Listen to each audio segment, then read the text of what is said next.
کہتے ہیں میں 5 نمازیں بھی پڑھتا ہوں، میں صدقات بھی کرتا ہوں، کام میرا پھر نہیں چلتا.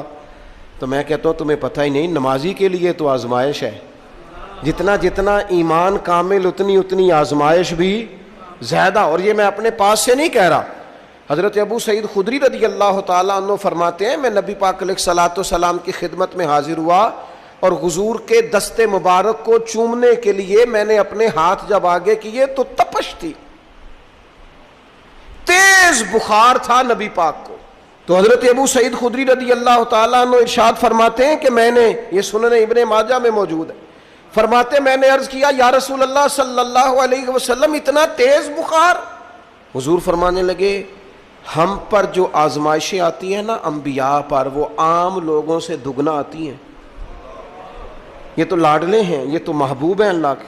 فرمایا عام لوگوں سے دگنی آزمائش آتی ہے، لیکن فرمایا ہمارا رب بڑا کریم ہے، ہمیں اجر بھی ڈبل ہی عطا کرتا ہے، ہمیں اجر بھی ڈبل ہی عطا کرتا ہے. تو حضرت ابو سعید خدری کہتے ہیں موقع اچھا تھا، میں نے ایک سوال بھی کر دیا. میں نے کہا یا رسول اللہ صلی اللہ علیہ وسلم بتائیے نا بھلا دنیا میں زیادہ آزمائشیں کن کو آتی ہیں؟ تو حضور فرمانے لگے سب سے زیادہ آزمائشیں اللہ کے انبیاء کو آتی ہیں، نبیوں کو آتی ہیں.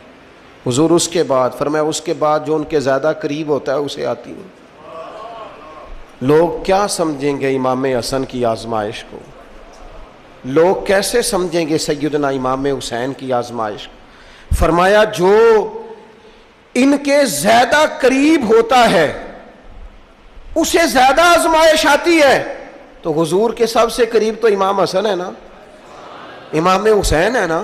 تو کیا سمجھتا ہے قربت بس نسبت کے اظہار کا نام ہے اور بڑے لطف کے ساتھ زندگی گزارنے کا نام ہے؟ تو نبی پاک علیہ الصلوۃ والسلام نے فرمایا بات بڑی مزے کی ہے. فرمایا پھر اللہ کے بعض بندے تو ایسے ہوتے ہیں جنہیں اللہ فقر میں مبتلا کر دیتا ہے. فرمایا ان کے پاس صرف ایک چادر رہ جاتی ہے، اتنا فقر ان کے پاس آتا ہے. لیکن جو حدیث کے آخری لفظ ہیں نا وہ وجد والے ہیں، وہ وجد والے ہیں، وہ سرور والے ہیں. ہمارا یہ مزاج ہوتا ہے کہ میٹھا میٹھا کھا جاؤ اور ذرا کڑوا آ جائے تو سویرے بھی رو شام بھی رو، حال ہی کوئی نہیں، غریبی بڑی، پریشانی بڑی، حضرت صاحب گھر سے بیماری جاتی نہیں. اور جناب کیا بتائیں، بعض لوگ تو ایسے ہیں جن کی بات سن کے لگتا ہے زندگی میں کبھی سوئے ہی نہیں، اتنے بڑے بڑے دکھ سناتے ہیں. او خدا کی رحمت کا بھی تو ذکر کرنا، خدا نے جو تیرے اوپر انعامات کیے ان کا بھی تو ذکر کرنا. ان کا تذکرہ ہی نہیں کر رہا میرا بھائی. نبی پاک علیہ السلام نے فرمایا ان لوگوں پر دکھ آتے ہیں پر قربان ہونے کو جی چاہتا ہے ان لفظوں پر. حضور فرمانے لگے وہ رب کی طرف سے آنے والے دکھ پر بھی اس طرح راضی ہوتے ہیں جس طرح تم میں سے کوئی راحت ملنے پر راضی ہوتا ہے. سکون والی چیز ملنے پر جس طرح تم راضی ہوتے ہو اس طرح وہ دکھوں پر بھی راضی ہوتے ہیں. دکھ قبول محمد بخشا، دکھ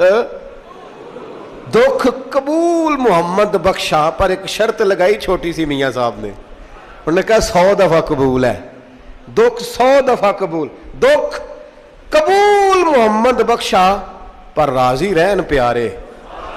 یہ شرط یہ ہے کہ تو راضی رہ، تو راضی رہ. دکھ قبول محمد بخشا، راضی رہن پیارے. اور حضرت سلطان صاحب کہنے لگے ایسا کیتی ہے جان حوالے رب دے، ایسا عشق کمایا ہے اسی مرن تو پہلو ہی مر گیا، باہو تا مطلب نو پایا ہے.